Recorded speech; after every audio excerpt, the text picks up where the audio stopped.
Welcome back to my channel guys, Ramalee's Food Vlog. For today's video guys, magluluto tayo ngayon ng kinamatisang bangus with konting pork. Ayan, so let's start cooking guys!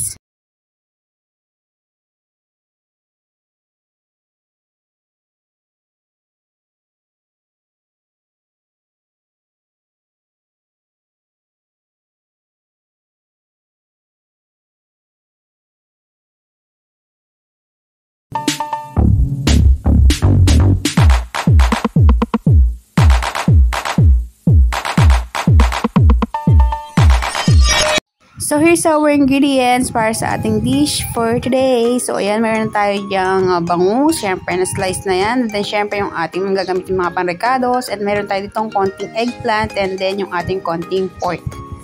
Ayan. So, to start up, guys. So, hiwa-hiwain lang natin tong ating mga gagamiting panrecados. Ayan. So, ayan na nga. Dinigdi ko na nga yung bawang. And then, sunod-sunod na yung iba pa yung sibuyas, luya, and then kamatis.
Then, syempre, dito sa ating kawali, ayan. So, parang papakuluan at mapipirito na rin niya sa sarili ng mantika.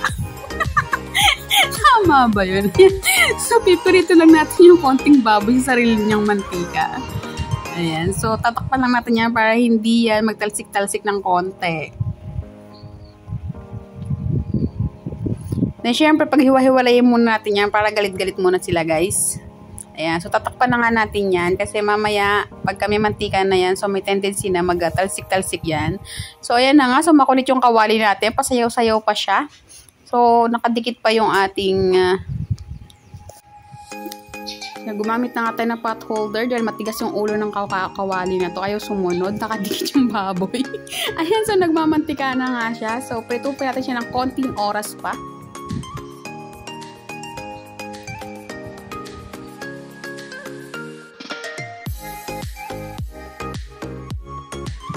After mga 10 minutes siguro yan guys. So ayan, so pwede na yan. So re-remove lang natin yan. Transfer lang natin siya sa isang lalagyan dahil magigisa na tayo ng ating mga panrecados.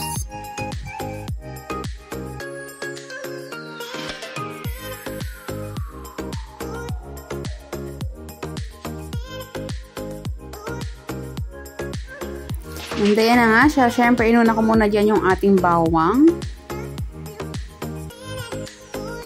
Sutay-sutay lang natin yan. And then, mamaya lalagyan naman natin yung ating ginger.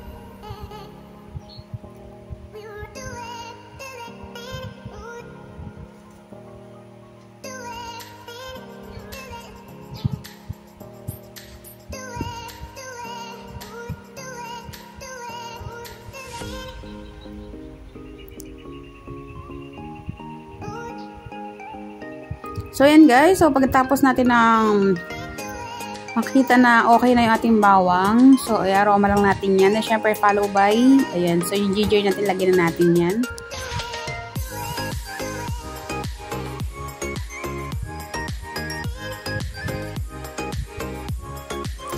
So, pag okay na yan, dalawa na yan, so, turn off muna natin yung ating apoy kasi saka natin ilalagay yung ating ibang ingredients. So, kailangan muna natin ma-layer yung ating ibang ingredients para dire-diretso na yung ating pagpapakulo sa ating kinamatisang bangus.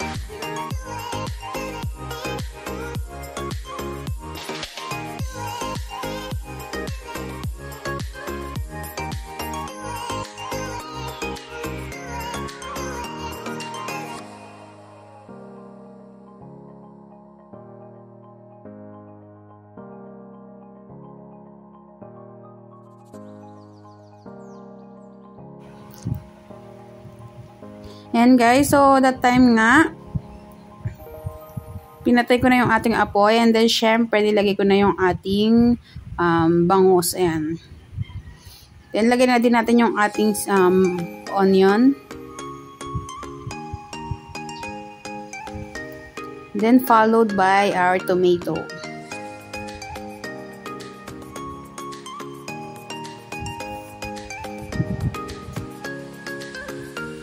Then, syempre, nilagay ko na rin yung ating fried pork.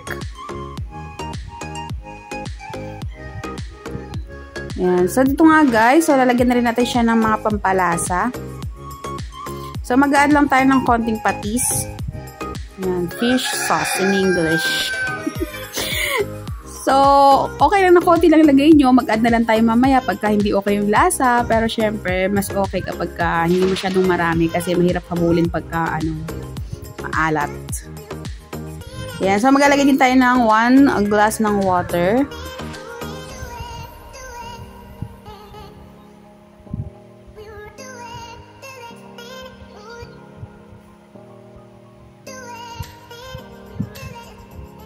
And then, mag-add din tayo ng magic sarap. Pwede din tayo mag-add ng black pepper, ground pepper, yun na nga. And then, MSG, yun lang. So, hindi na tayo maglalagay ng salt kasi meron naman na tayong lagyan ng kanina ng fish sauce. Ayan. So, last but not the least, so, i-add na rin natin yung ating eggplant. So, nakuha lang ko yan dyan sa may gilid, sa may labas-labas.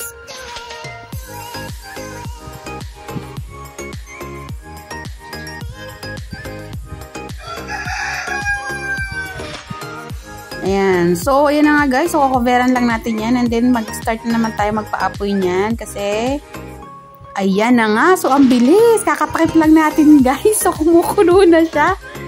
Ayan. So, give lang tayo ng time para makakumulo pa ng konti. Ayan. Antay lang natin ma-evaporate yung konting tubig para konti na lang talaga yung matitira niya at lalong sumarap yung ating dish.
So, enough na yung napanood niyang pagpapakulo dito sa ating bangus.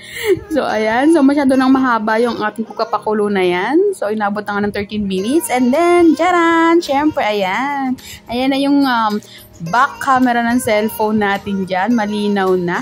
Ayan. So, ito na tayo.